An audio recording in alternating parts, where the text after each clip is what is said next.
Hello, Flute Art Centre. My name is Emily Beynon.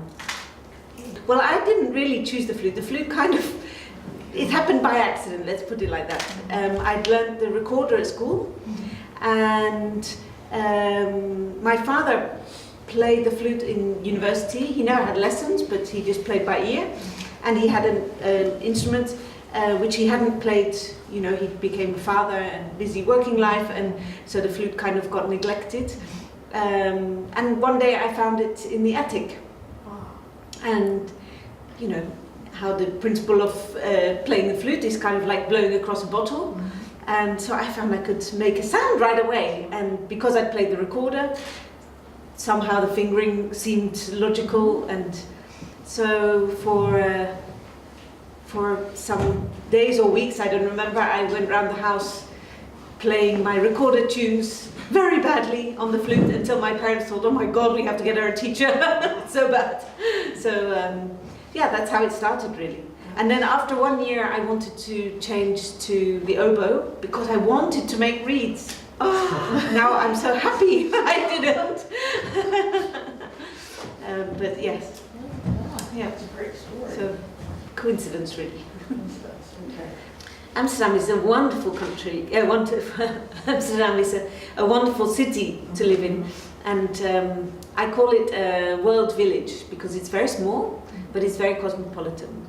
And because of this wonderful concert hall we have, there are many visiting orchestras. So I see lots of orchestras come by and go to many concerts, and there's very exciting dance life, there's a very exciting jazz movement, theatre. I mean, it's very, there's a lot going on in the arts. Of course, all the fantastic museums.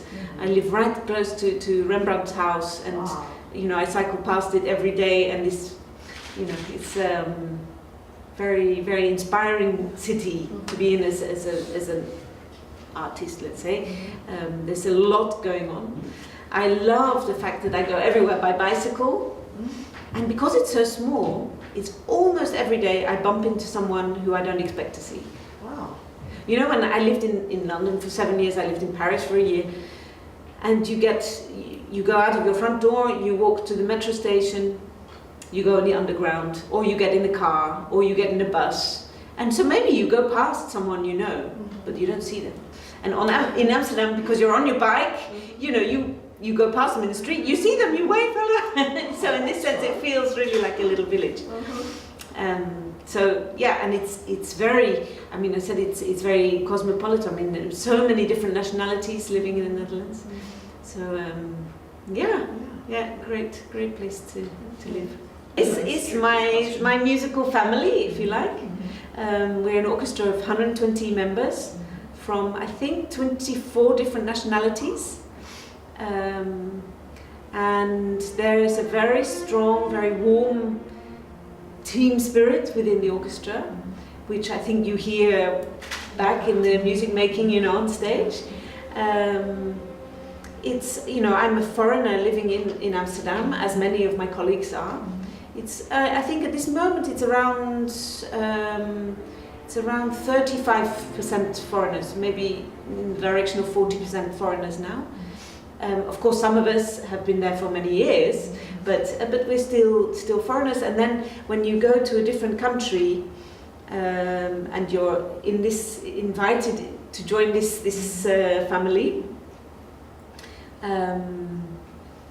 yeah, it becomes it's your family, it's your work, it's your circle of friends, it's your social, you know, it's everything. So maybe that's coming back to what I said about the music as a profession can be all-consuming. I think that is very much mirrored in the context of the orchestra for me as well. Yeah, I love it. I feel every day is, I love it even more than the day I started there, and I feel hugely honoured and privileged to be part of that family. And we have a great time on stage, off stage, working with top conductors, soloists, playing great repertoire.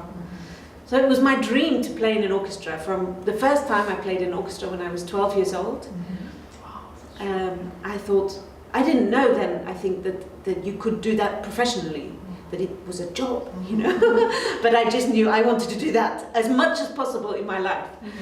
And so I succeeded in that goal, and I'm so grateful every day that I can earn my living in such a way. I'm very, very lucky. Okay. Yes, I do think it's very important to understand something of the context within which a piece is written. So not only in terms of the history of, well, let's say Western classical music we're talking about. So how does this particular piece fit into that time frame of 400 odd years? So I think you need to have some understanding of the entire range, but also in a broader sense, an understanding in the sense of other fields of creative arts, in terms of historical context. So I think the broader you can look at any given piece, how more clearly you can put that in the landscape, historical landscape, cultural landscape, musical landscape, the deeper your understanding of that language will be. The flute is just a tool to play music. And like the experience of coming across the flute was a kind of coincidence, it wasn't really a deliberate choice. It happens to be my medium to play music. So for me, music is more essential than playing the flute, you know.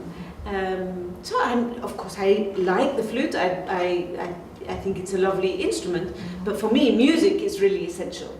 So it happens to be that I play the flute, and thank God, because as a violinist I think I would be disaster, as pianist I know I was disaster. So yeah, so for me music is more important than the flute. And as far as advice to prospective flute students would be, is to love the music the first, so this kind of continuation. And I think if you're considering it professionally, consider that it's not really a job, it's really a way of life. And that sounds very profound, but it's, the wonderful thing about our job is that the work is never done. And the terrible thing about our job is that the work is never done. So if I'm playing Poulenc Sonata in a recital, which I've been playing since 1985, because it's written on my music when I bought it, 1985, that's quite a long time ago, and I still practice it, and I still find new things in it, and I still find, so this is, so in a sense, it's kind of not, that's what I mean by it's not a job. I don't mean to sound pretentious or something, but it's something that can very easily take over your entire life. And I think if you, I think we'll talk later about the Netherlands Flute Academy. I have contact with a lot of young Dutch high school flute students, and some of them say, do you think I have the talent enough to go to conservatory and to become a professional flute player? And I say, well, if you don't do that, what would you do? Well, maybe I could be a lawyer, maybe I could be a doctor, maybe I can. So do that. It's, I think professionally, you have to want it so much you can't not do it. Because it's incredibly competitive, and it's an all-consuming profession. And so if you think, well, I could be a musician, or I could be a lawyer, I could be a musician, I could be a teacher, or whatever it is, then maybe musician isn't the right career path, I would say. Hobbies, playing the flute, playing music. Yes, well, I mean, my life, I'm so lucky, my life is incredibly varied. So even though I'm working very often 7 days a week, and very often more hours than are really healthy, it's so varied. You know, sometimes I'm playing in the orchestra, or I'm teaching, or I'm preparing concerto or a recital, or I'm doing some organization work for the academy, or I'm doing some chamber music, or you know, there's almost everything in my life is somehow connected to music. So I don't have a huge amount of free time, but when I do, of course, seeing friends or going out to eat or to the cinema. Yeah, I recently started painting again and reading. I love reading, and yeah, so, but not so much time. So usually reading happens in the train going from A to B on my way to something, but yeah. No, I'm very, very lucky. Thank you so much, thank you.